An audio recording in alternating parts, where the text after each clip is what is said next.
너희를 대하여 대면하면 겸비하고 떠나 있으면 담대한 나 바울은 이제 그리스도의 온유와 관용으로 친히 너희를 권하고 또한 우리를 육체대로 행하는 자로 여기는 자들을 대하여 내가 담대히 하려는 것 같이 너희와 함께 있을 때에 나로 하여금 이 담대한 태도로 대하지 않게 하기를 구하노라.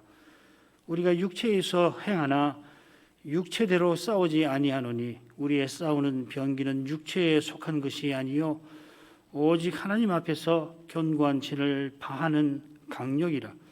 모든 이론을 파하며 하나님 아는 것을 대적하여 높아진 것을 다 파하고 모든 생각을 사로잡아 그리스도에게 복종케 하니 너희의 복종이 온전히 될 때에 모든 복종치 않는 것을 벌하려고 예비하는 중에 있노라. 너희는 외모만 보는도다. 만일 사람이 자기가 그리스도에게 속한 줄을 믿을진데 자기가 그리스도에게 속한 것 같이 우리도 그러한 줄을 자기 속으로 다시 생각할 것이라. 주께서 주신 권세는 너희를 바하라고 하려고 하신 것이 아니요 세우려고 하신 것이니 내가 이에 대하여 지나치게 자랑하여도 부끄럽지 아니하리라. 이런 내가 편지들로 너희를 놀라게 하려는 것 같이 생각지 않게 함이니 저희 말이 그 편지들은 중하고 힘이 있으나 그 몸으로 대할 때는 약하고 말이 시원치 않다 하니 이런 사람은 우리가 떠나 있을 때에 편지들로 말하는 자가 어떠한 자이면 함께 있을 때에 행하는 자도 그와 같은 자인 줄을 알라. 여기까지입니다. 오늘 낭독한 부분은 고린도후서 본론에서 마지막 대목에 속합니다. 강설기 보시면은 위에 본론의 줄거리가 나와 있을 겁니다. 이 고린도서는 이 서신의 처음에 머릿말이 1장 1절부터 11절에 나오고 그리고 맺은말이 13장 끝에 짤막하게 나옵니다. 그리고 중간에 긴 본론이 나오는데 이 본론을 보시면은 이 사도의 고린도 방문이 이 처음 그리고 중간 끝에 나오고 그 사이사이에 특별히 이 사도권에 관한 문제가 다루어져 있습니다. 왜 이런 줄거리가 되었나? 그 역사적 배경이 있어서 그런 것 같아요. 오늘 낭독한 본문에 사도가 떠나 있는 때와 함께 있는 때를 말하고 너희와 함께 있을 때에 나로 하여금 이 담대한 태도로 대하지 않게 하기를 부탁합니다. 이 권정을 하러 하는데 엄하게 하지 않게 되기를 부탁을 하는 거죠. 이것은 이 대목 끝과 12장 14절 그리고 13장에 보면은 사도가 세 번째 방문할 그 일과 붙어 있습니다. 사도가 2차 선교 여행 때 처음으로 이 고린도를 방문해서 복음을 전하고 거기 교회가 섰죠. 그 1차 방문입니다.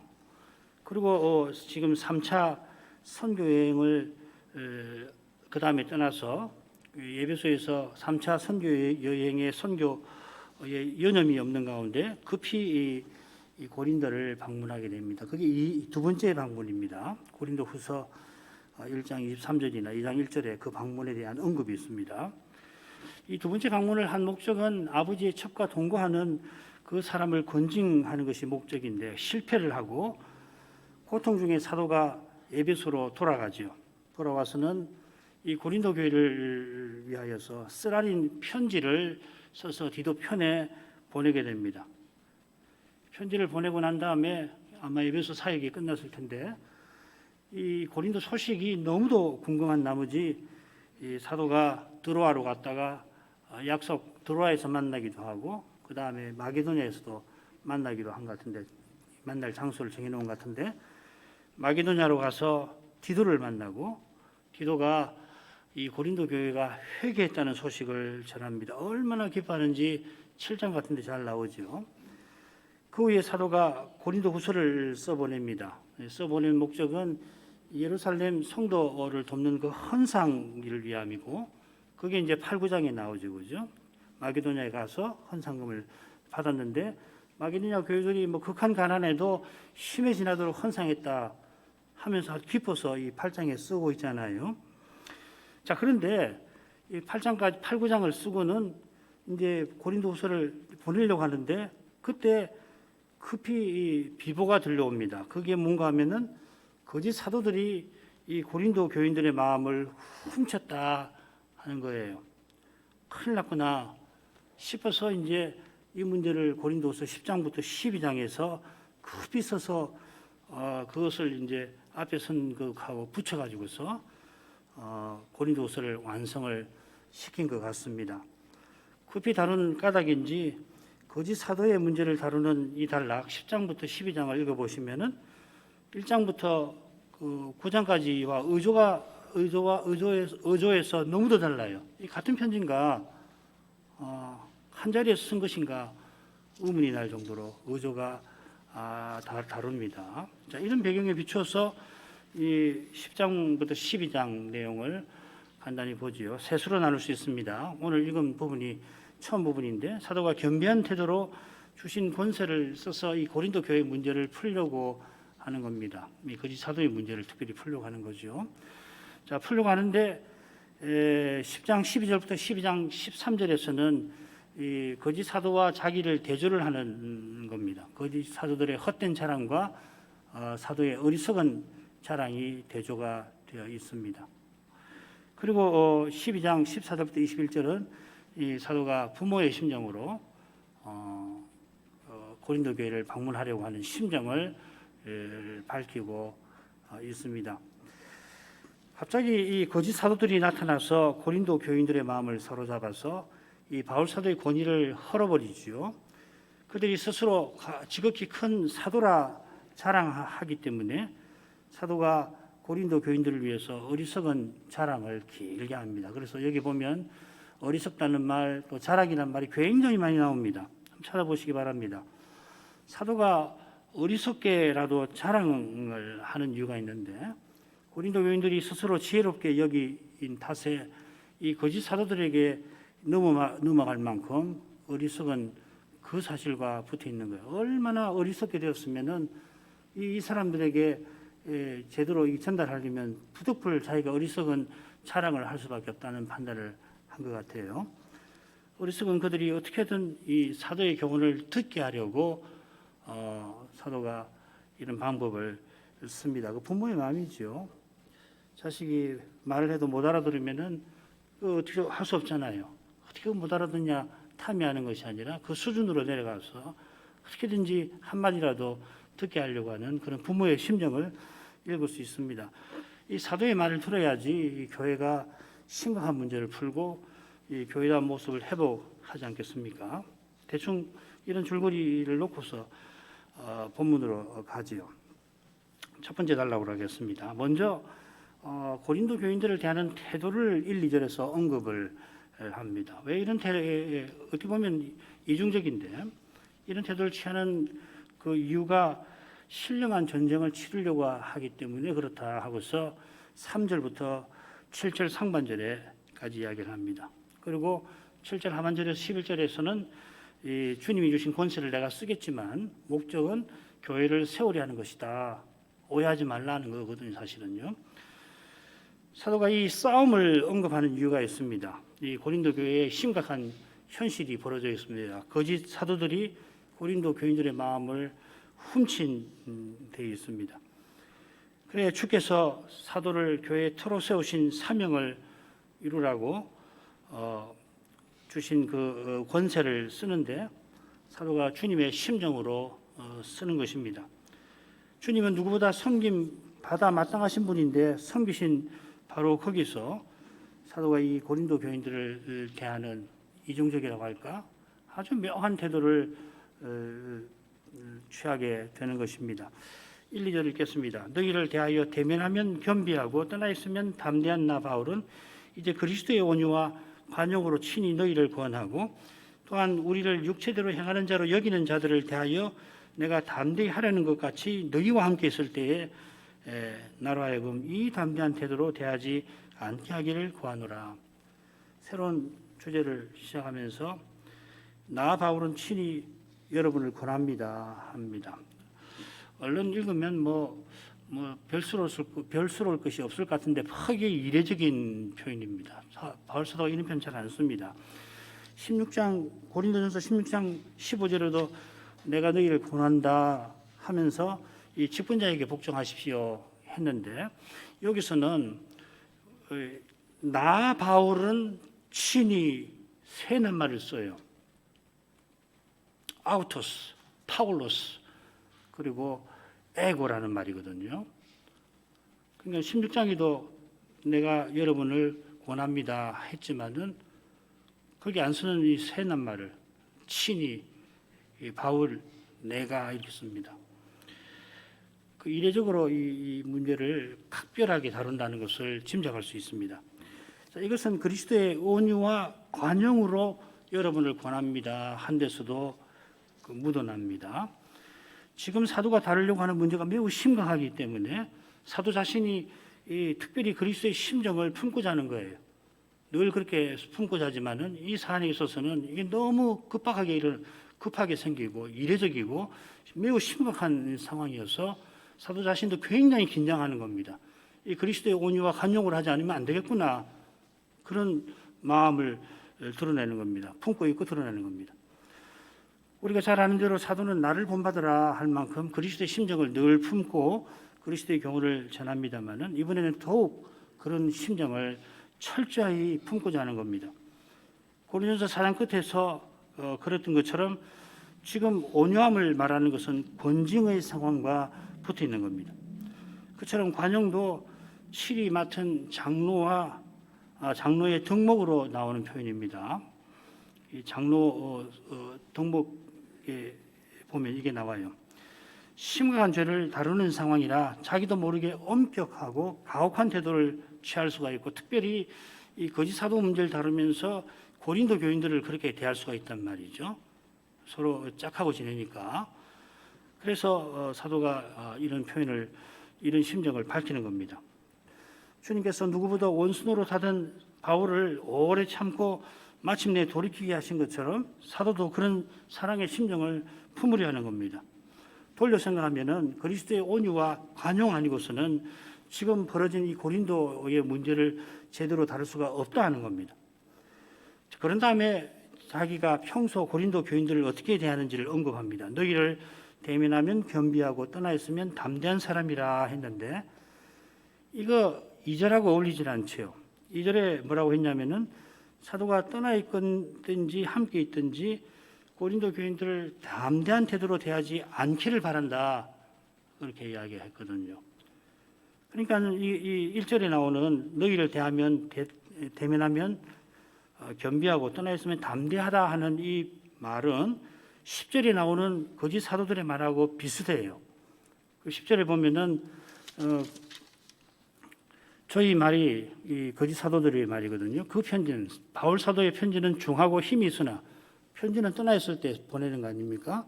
그 몸으로 직접 대할 때는 약하고 말이 시원치 않다. 그거하고 똑같은 말이에요, 사실은. 그들은 사도가 떠나 있을 때 보낸 서신은 힘이 있는 반면에 직접 대할 때는 말이 시원찮다 합니다. 1절 후반절도 보면은 사도가 대면하면 겸비하고, 이 겸비하다고 번역했지만은 이 비천하다 하는 말입니다. 고린도후서 7장 6절에서는 그렇게 번역됐어요. 떠나 있으면 센 척하는 사람이라 하는 겁니다. 바울 자신의 말이 아니고 거짓 사도의 말을 인용하는 것 같습니다. 이 비난 뒤에는 사도가 고린도를 방문하겠다 하고서는 여태 방문하지 아니한 사실과 붙어 있죠. 이게 이제 고린도후서 1장에 보면은 방문하겠다 해놓고 여지껏 방문 안 하니까 이 고린도 사람들이 바울에 대해서 이 말을 약속을 안 지킨 사람 아닌가 하는 이야기를 하잖아요. 그걸 거짓 사도들이 듣고서는 이용하는 겁니다. 그래, 사도가 자기네와 달리 내세울 거 없는 인물이다, 그거 보십시오, 그런 인물입니다 하고서, 그래서 여태 온다고 하고서는 오지 않는 거 아닙니까? 그렇게 이 고린도 교인들의 마음을 사로잡는 거거든요. 그러나 사도가 고린도전서 끝에 약속한 대로 방문하지 아니한 이유는 2절에 밝힌 대로 고린도 교회의 유익을 위함입니다. 사도가 내가 구한다, 빈다 하는 말입니다. 이게 기도할 때 쓰는 말인데 빈다, 제발 이 말입니다. 하면서 자신의 이 간절한 심정을 밝히는 겁니다. 간절히 바라는 것은 뭐냐면 너희와 함께 있을 때, 내가 방문할 때 담대한 태도로 엄하게 여러분들을 권징하지 않기를 바란다 하는 것입니다. 이 담대한 태도라고 하는 것은 우리를 육체대로 행하는 자로 여기는 자들을 담대히 대하는, 거짓 사도들이 그렇게 대하는데 그들을 가만두지 않겠다는 거거든요. 그렇게 여러분에게 대하지 않기를, 제발 그렇게 되지 않기를 바란다 하는 겁니다. 육체대로 행하는 자라, 바울을 육체대로 행하는 자라고 비방하는 자들을 겨냥해서 단호한 태도를 취할 것이다 하는 겁니다. 거짓 사도들이 바울이 사도 자격 없는 사람이라고 비방하는데 거기에 대해서 단호하게 나는 사도라고 옹호합니다. 옹호하면서 그들을 뭐라고 말하냐면 심지어 거짓 사도, 괴율의 역군, 거짓말의 일꾼, 사단의 일꾼이라고 합니다. 무슨 말이죠? 예수님께서 바리새인들더러 너희는 독사의 자식이다, 뱀의 후손이다, 그렇게 말씀하신 거 맞먹는 거 아니에요? 그런 거짓 사도를 바울이 그냥 두지 아니할 것입니다. 주님이 주신 권위로 반드시 그렇게 할 겁니다. 그러나 그런 담대한 두려운 태도로서 고린도 교인은 대하지 않으려 하는 것입니다. 그들이 지금 거짓 사도들의 말에 속아서 사도가 두 번째 방문할 때와 같이 권징 받아야 하는 사도의 권위를 무시해서 마침내는 그 권징을 피할 수 없는 그런 상태가 되지 않기를 바라는 겁니다. 사도가 구한다, 이 빈다는 말인데 이 상황이 심상치 않은 겁니다. 고린도 교회가 사도의 서신을 받고 극적으로 회개하지 않았습니까? 그런데 느닷없이 거짓 사도들이 그 짧은 사이에 그들의 마음을 사로잡아서 사도를 비난하게 만든 겁니다. 날벼락도 이런 날벼락이 없어요. 디도를 만나가지고서 사도님, 그 쓰라린 편지를 받고서 고린도 사람들이 회개했습니다. 그랬거든요. 그래서 마게도냐에서 헌상금 받아가지고 또 마게도냐는 얼마나 아름답습니까? 극한 가난 가운데 힘이 지나도록 헌상금을 사도에게 전달하니까 사도의 기쁨이 너무도 넘쳤는데, 그런데 날벼락처럼 이 소식이 들려온 거예요. 왜 날벼락이냐면은 사도가 예루살렘 성도를 돕고 이어서 스페인 선교를 떠나야 되거든요. 얼마나 중차대한 사명인지 모릅니다. 로마서의 주제가 바로 그거 아닙니까? 무엇보다도 이 고린도 교회 안나를 생각하면 회개한 지 얼마가 됐다고 이렇게 마음이 저급하게 된 걸 생각하면은 한곡한 마음으로 빈다고 지금 하고 있습니다. 내가 빌고 있습니다. 제발 여러분들 이번에 3차 방문해서 권징하지 않기를 빕니다. 그렇게 하는 겁니다. 필요도 고린도 교회가 필요해야 하는데 자기들이 뭐가 뭔지 문제인지를 모르니까 그럴 수 없어요. 권징 안 되는 거거든요. 권징하려고 하면 일단은 현실을 받아들여야 권징할 거 아니에요.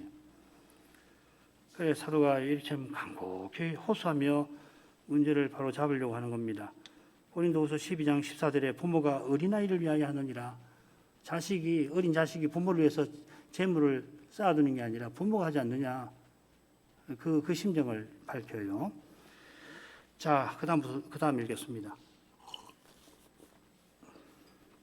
우리가 육체에 있어 행하나 육체대로 싸우지 아니하노니 우리의 싸우는 병기는 육체에 속한 것이 아니요 오직 하나님 앞에서 견고한 진을 파하는 강력이라. 모든 이론을 파하며 하나님 아는 것을 대적하여 높아진 것을 다 파하고 모든 생각을 사로잡아 그리스도에게 복종케 하니 너희의 복종이 온전케 될 때에 모든 복종치 않는 것을 벌하려고 예비하는 중에 있노라.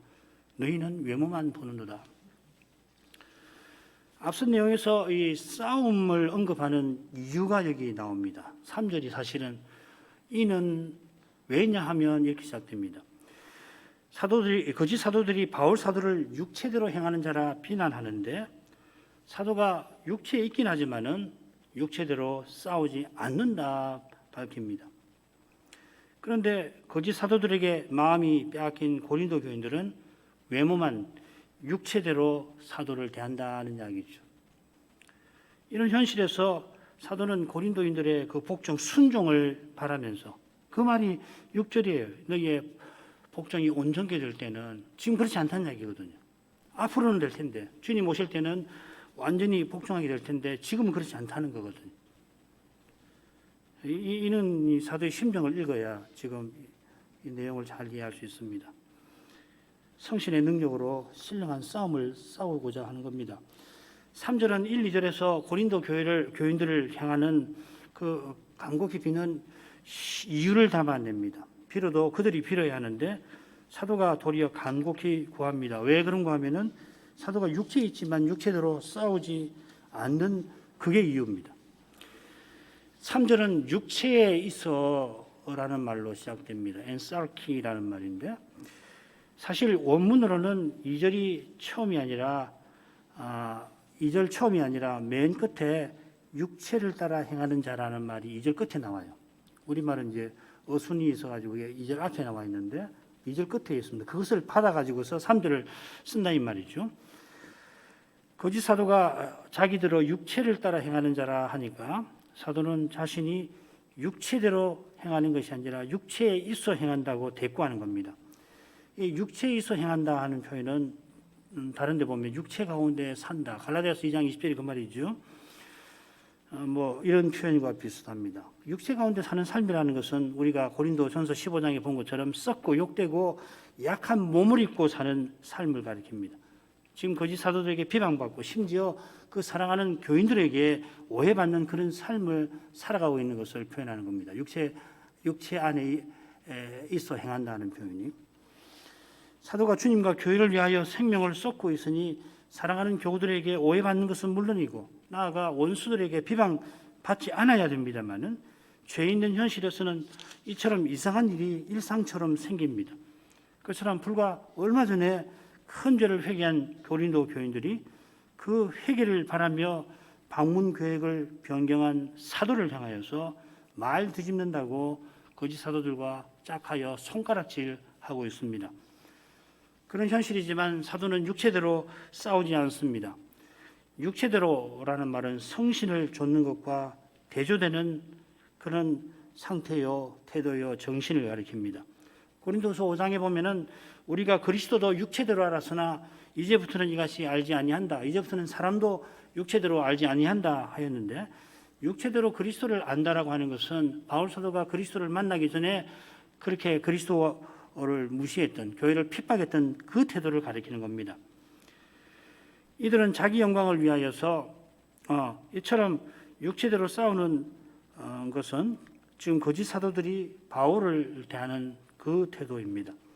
이들은 자기 영광을 위해서 자기를 자랑하고 사도를 무시하는데 거짓과 폭력도 서슴지 않습니다. 진실을 왜곡하고 교인들을 동원하여서 사도의 사랑과 권위를 짓밟는 것입니다. 시편에 무수하게 나오죠, 그죠? 거짓과 폭력, 거짓을 말하는 거예요. 사실을 완전히 반대로 이야기하는 게 아니라 사실을 좀 섞어가지고서 거짓을 만들고 그런 다음에 하는 게 뭡니까? 사람들 동원하는 것이거든요. 지금 똑같이 하고 있습니다. 사도는 그들처럼 싸우지 않고 그저 그들과도 싸우지 않습니다. 그게 4절부터 6절 내용입니다. 먼저 우리의 싸우는 병기가 육체에 속한 것이 아니라 하나님 앞에서 강력, 능력이라 하였습니다. 이 육체에 속한 병기는 육체의 지혜와 같은 것일 것입니다. 많은 시편에 등장하는 악인들이 의인을 대적할 때 쓰는 무기, 즉 사람의 꾀와 힘입니다. 이 무기가 지금 거짓 사도들이 쓰는 거짓과 폭력입니다. 이것이 타락한 세상에서 강력한 수단들입니다. 지금 우리가 그걸 보고 있는 거 아닙니까? 대선에 지금 대선 중인데 이게 이쪽이나 저쪽이나 조금 정도에 좀 다를 수 있지만은 이런 현상을 우리가 지금 보고 있지 않아요? 세상이라 그렇습니다. 타락한 세상에도 하나님께서 일반 은총을 주시니까 참으로 백성을 위하는 정치가가 있어서 공의를 행하고 이 거짓을 행하지 않는 거거든요. 법대로 집행하는 거고, 그리고 가난한 백성을 긍휼히 여기는, 힘없는 백성을 긍휼히 여기는 것이거든요. 폭력을 쓰지 않는다는 이야기 아니에요. 그래야 나라가 평안하고 오래 간다는 것을 이 세상 정치가들도 알 사람을 아는 것입니다. 이 다니엘서에서 선지자가 느부갓네살에게 권한 추운 거죠. 이러면 나라가 장구할 겁니다. 이 말씀을 잘 묵상하시고 이 대선 누구를 뽑을지를 결정하시길 바랍니다. 아주 간단한 말 같지만은 이보다도 좋은 기준이 없어요, 실은. 그러나 사람이 육체가 되자 세상에 폭력이 가득하였고, 그 다음에 똑같이 사람의 마음의 생각의 모든 계획이 항상 악하였더라 하였습니다. 이 같은 주제예요. 거짓과 폭력. 그래서 물심판이 있었던 거 아니에요. 타락한 세상을 그대로 두면 바로 멸망하고 마니까 하나님이 오늘날에도 이날에도 온갖 선한 것을 주셔서 이 세상이 이만큼 유지되게 하십니다. 그러나 사람의 저는 이 선한 것으로 악을 내놓습니다. 이런 일이 육체에 속한 그 병기로 무기로 이루어지는 것입니다. 사도는 하나님 앞에서 강력을 무기로 삼습니다. 이 하나님 앞에서 강력이라고 했는데 하나님께서 주신 능력 혹은 하나님께 있는 능력을 가리킵니다. 이 강력은 죽은 자를 다시 살리시는 하나님의 그 능력과 붙어 있습니다. 우리의 연약을 통하여 드러나는 그리스도의 그 능력입니다. 고린도후서 12장에 나오죠. 고난받는 사도를 통하여 드러나는 그리스도의 부활 능력입니다. 이 능력이 말씀을 전하고 받는 데서 임합니다. 잘 아시는 대로 에베소서 6장에 보면 신령한 전쟁에 관한 이야기가 나오는데 거기에 유일한 공격무기 성신의 검이 바로 하나님의 말씀입니다. 공격무기가 하나고 나머지는 전부 방어무기인데 방어무기들도 모두 이 말씀과 붙어 있습니다. 진리, 진실이라는 거, 또 의, 평안의 복음, 말씀이죠. 믿음, 구원, 전부 말씀과 관련되는 겁니다. 무슨 말씀입니까? 하나님의 말씀을 떠나면 신령한 전투에서 필패합니다. 말씀을 전하고 받는 일에 장애가 생기면 그만큼 교회와 신자의 삶이 심각해지고 실제로 치명적입니다. 육체대로 이기려고 하니까 비참하게 지고 마는 것입니다. 말씀이 없으면 별 수 없어요. 육체대로 싸우는 거예요. 거짓말 함부로 하고 힘을 모아서 힘으로 눌러 이기려고 하는 것이 이 세상인데 그렇게 된다니까요. 왜냐하면 달리할 수가 없거든요. 자신이 없거든요. 하나님 말씀대로 살면 된다. 그게 얼마나 좋은 말씀입니까만은 하나님 말씀을 거스르는 세상에서 하나님 말씀대로 사니까 잘 되느냐? 안 되거든요. 고난받아야 되거든요. 싫거든요. 그리고 이 세상에 힘이 있어야 뭘 해볼 텐데 힘이 호소하자니까 어떻게 돼요? 무력하죠.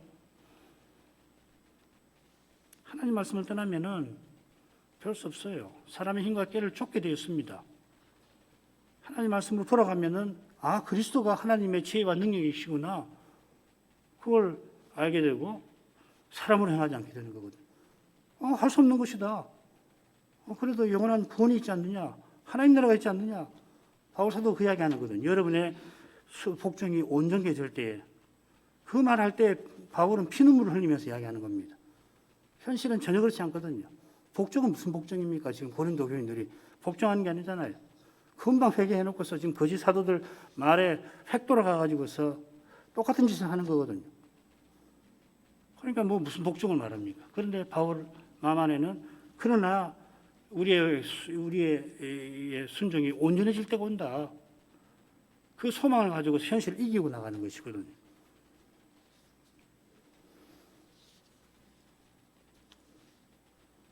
믿음의 길은 은혜로만 가는 것입니다. 참 비참한데 믿음의 길을 가자고 하면서 그렇지 못할 일들을 보면 너무도 괴로운데 그러나 좀 생각해 보면 별 수 없는 거구나. 하나님 은혜로만 되는 거구나. 주님만이 하시는 거구나. 그 진리를 더 깨닫게 되는 거죠. 누가 믿음의 길을 가자고 강요한다고 되는 게 아니죠. 자, 이 강력한 무기로 싸우는 전쟁은 당시 일반적인 전쟁의 양상처럼 세 단계로 전개됩니다. 바꿔 말하면 당시 전쟁 양상을 빌어가지고서 이 자신의 싸움을 표현하는데 첫째로 견고한 진을 무너뜨리는 거고 그 다음에 요새로 들어가서 이 정하는 적군을 사로잡는 거고 그런 다음에 그 적군을 복종하게 만드는 것입니다.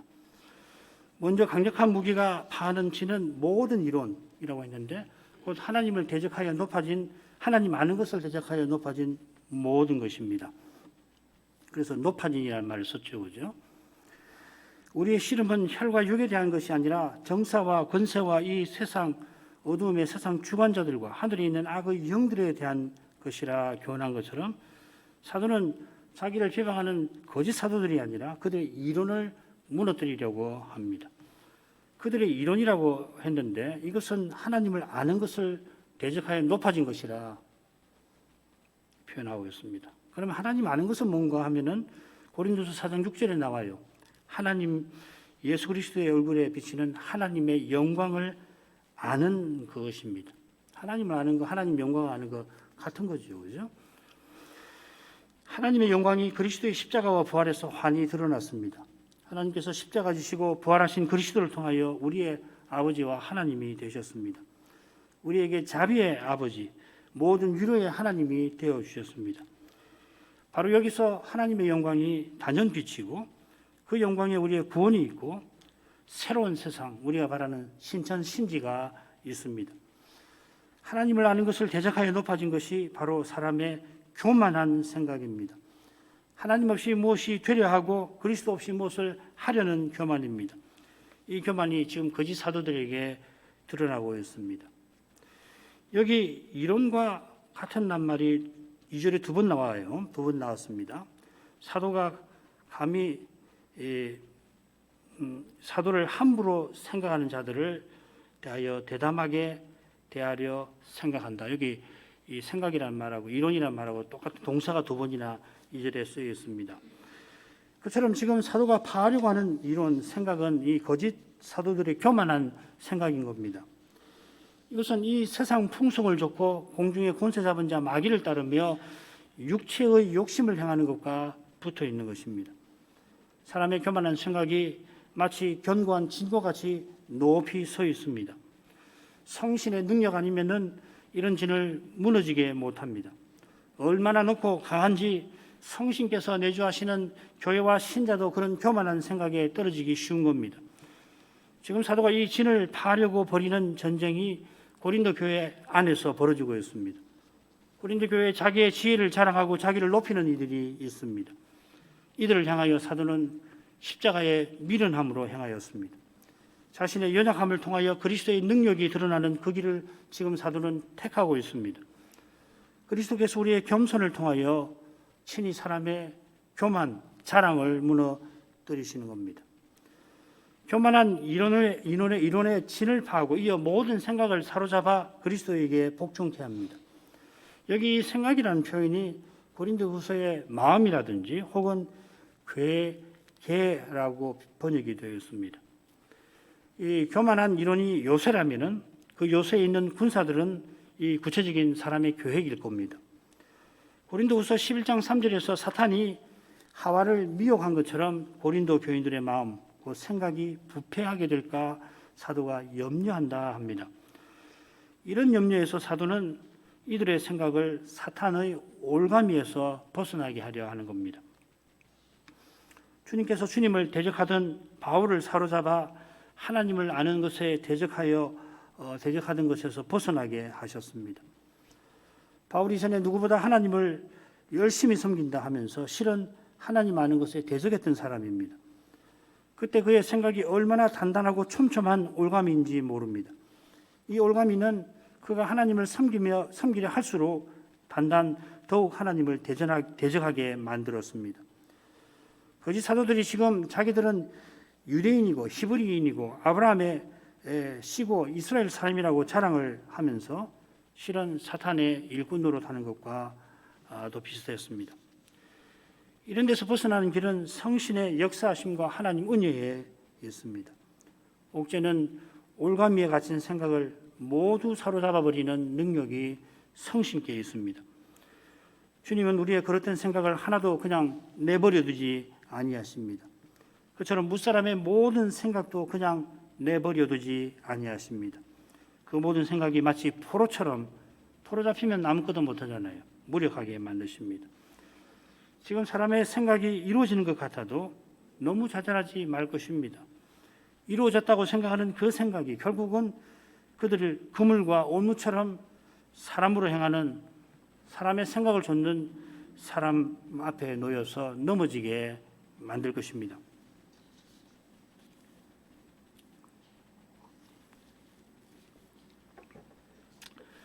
사도는 신령한 병기로서 모든 생각을 사로잡아 그리스도에게 복종케 합니다. 모든 이론을 파하며 했는데 거기 주어가 빠져 있습니다. 주어를 우리라고 해야 됩니다. 우리가 파하고 사로잡습니다마는 우리의 병기, 곧 하나님께 있는 강력이 있어 우리가 그런 일을 하는 겁니다. 성신이 사도와 우리를 쓰셔서 친히 행하십니다. 단단한 올가미에 갇힌 사람의 생각을 거기서 벗어나게 하는 것은 결국 그리스도에게 복종하게 하려는 것입니다. 그리스도에게 복종하게 한다는 것은 그리스도의 마음을 조차 생각하게 하는 것입니다. 그러면은 고린도 교인들이 사도를 제대로 대할 것이고 서로 제대로 대할 것입니다. 왜 사도가 지금 방문 계획을 변경했는지 그 심정을 헤아릴 것입니다. 사도처럼 그들도 기꺼이 자기 십자가를 지고 주님을 좇을 것입니다. 지금은 개선 행렬 끝에 끌려가는 포로와 같지만 그러나 장차는 모든 복종치 않는 것을 벌하게 될 것이다 합니다. 우리가 장차 천사를 심판할 것이니 모든 불순종을 벌할 것입니다. 지금 사도가 거짓 사도들에게 비방받습니다마는 장차 이 사탄의 일꾼들을 그가 벌할 것입니다. 사도만 아니라 우리 모두가 그리스도 안에서 이미 그렇게 존귀하게 되었습니다. 우리가 이미 그리스도와 함께한 상속자입니다. 하나님 나라를 상속할 것인데 상속받는 증거가 지금 그리스도와 함께 권한받는 그것입니다. 그리스도처럼 하나님께 복종하기에 권한받습니다. 그처럼 복종하는 아들이라 창세로부터 우리를 위하여 예비된 나라를 장차 상속받습니다. 그처럼 예비하는 중에 있는 일이 모든 불순종을 벌하는 그 일일 것입니다. 말씀대로 심판할 사람이니 말씀대로 우리가 살아갈 것입니다. 그때가 너희의 복종이 온전히 될 그때입니다. 이런 말씀에서 사도의 심정을 읽어낼 수 있습니다. 지금 사도의 교훈과 권면에 고린도 교회가 온전히 순종하지 않습니다. 온전히 순종하지 않는 정도가 아니라 사도의 권위를 무시할 정도입니다. 물론 모든 교인이 그러는 거 아니겠죠.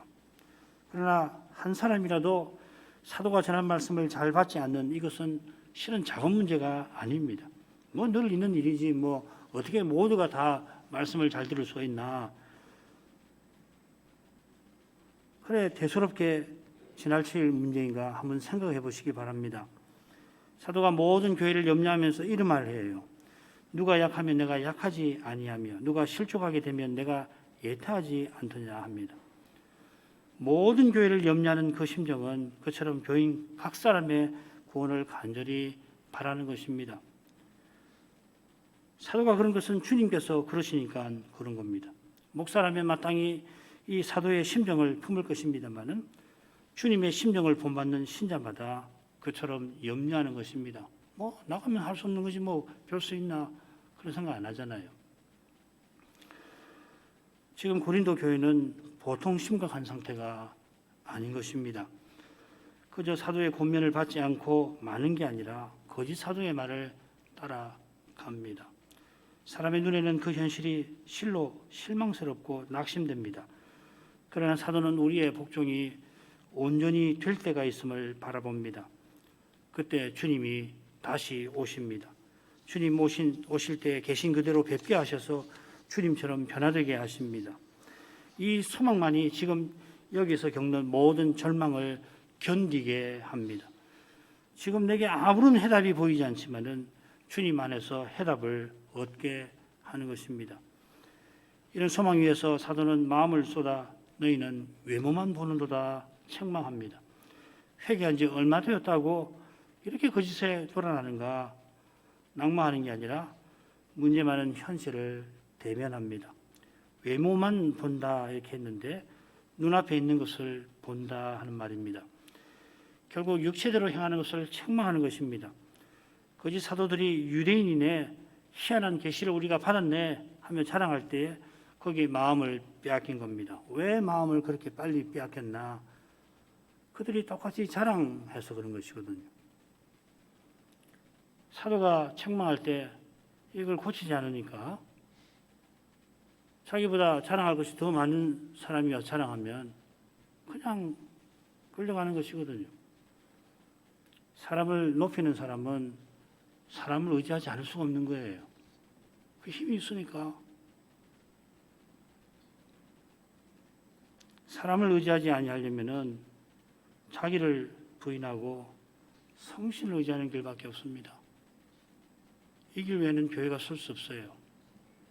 이 길 외에는 신자답게 살아갈 길 없습니다. 만약에 살아갈 길이 있다면은 내놓으십시오. 어디를 봐도, 성경 어디를 봐도 그런 길 없습니다. 아무리 현실은 믿음으로 가기 힘들지라도 자기를 부인하고 성신을 좇는 길 외에는 없어요. 기도하겠습니다. 돌아가신 아버지, 사도가 에베소에서 한창 복음을 전하고 있을 때 고린도의 문제 너무도 심각해서 잠시 고린도를 다녀오게 되지만은 놀랍게도 그 무서운 죄를 바로잡으려고 하는 사도를 그 교회가 멸시하였습니다. 그런 그들에게 사도가 쓰라린 편지를 보냈습니다. 에베소 사역이 무사히 마쳤지만은 당초 약속한 대로 사도가 고린도를 방문할 수가 없었습니다. 고린도 교회가 회개하지 않은 채로 다시 방문할 경우에 참 큰 어려움이 사도가 걸어가는 사명의 길에 생기게 될 것입니다. 예루살렘 성도 돕는 일도, 나아가 스페인에 복음을 전하는 일도 큰 장애가 생길 것입니다. 고린도 교회가 거룩한 사귐과 거룩한 사명에 참여하지 못하고 심각한 죄의 문제로 더 부패해질 것입니다. 그런 현실에서 사도가 디도를 만나려고 드로아를 거쳐 마게도냐로 건너갔던 그 심정을 헤아려 봅니다. 거기서 디도를 만나서 고린도 교회가 회개했다는 소식을 접하고 큰 기쁨을 사도가 얻지만은, 그런데 놀랍게도 불과 눈 깜짝할 사이에 거짓 사도들이 그들의 마음을 훔쳤다는 사실을 접하고는 사도가 방문에 앞서 보내려던 고린도 후서를 더 기록하게 된 줄 압니다. 사도가 그 소식이 얼마나 힘들었을지 지금 살피는 부분에 드러나는 사도의 그 강한 의조와 이례적인 간곡한 호소에서 짐작합니다. 그가 얼마나 성신을 의지했을지를 생각합니다. 하늘의 주님께서 이 연약한 사도를 얼마나 견고히 붙들어 주셨을지 생각합니다. 주님께서 주님의 교회를 세우시는 길이 참 놀랍다는 것을 새삼 느끼게 하십니다. 자비하신 아버지, 구원이 오직 주님의 은혜에 있음을 이제도 겸손히 고백합니다. 그 은혜를 이제도 간절히 구합니다. 그 은혜만이 교회가 직면한 그 문제의 현실에서 참된 해답이 될 것입니다. 우리 가운데 계시는 영광의 소망, 그리스도만이 우리의 구원이십니다. 그리스도를 이제도 더욱 바라며 기다립니다. 예수님 이름으로 기도합니다. 아멘.